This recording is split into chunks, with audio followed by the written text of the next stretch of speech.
ni pi ni August ni tu nia ding paunak alian som aneu gup pan som leli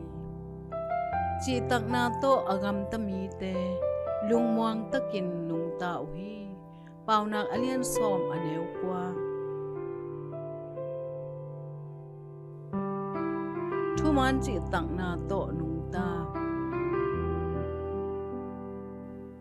Oba taxi hall espon kamau mo tunga kum som legu gwal tangwal no khat tong hi ama pen apa khut toy piang motorcycle khat lady nga apai a hi tangwal pa atwa changin mo to tunga asum bom nu se khai kamau in amu changin oba zum pi thu za sak pa a tangwal no pa tun namun azon na dingun gen hi tua sum bom sunga cycle leina ding sum tang dola tulgiat om hi tangwal pa to ki mu thei pa in kamau in asum teng apyak ki changin tangwal pa lungdam ma mahi kamau in hi thu again king na a ahun to ki to kin aman pen se min la ang sung theina ki zo sak kein chi hi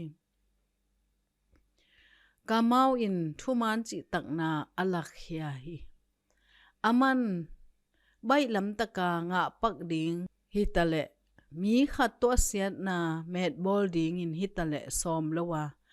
aman pen sem ding in hen sat zo hi paunak alian som aneu kwa a chi takna to agam tami te lungmuang takin nung ta uhi chi hi chi takna inun tak pi changin thu man thu takma abul phu hi manin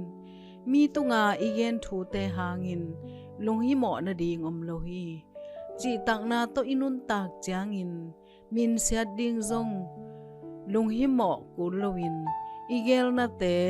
kilang khe khale chi te zong law kulohi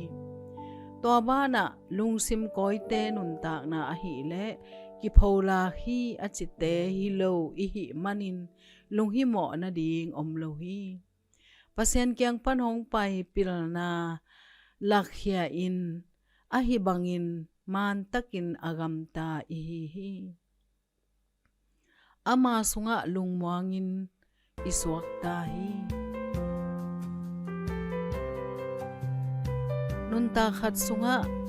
zo phwa ding met bol ding lamin siat zol na tamve pi ino khangina pasian in ama to ton khom ding in eite hong zon hi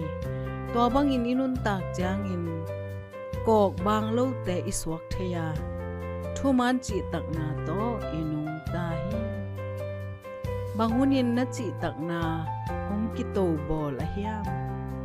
mi te chi takna na to khangi hiam kongit pasiano chi takna to nung tanwa min nang sunga ako bang lo ding in hong siam ta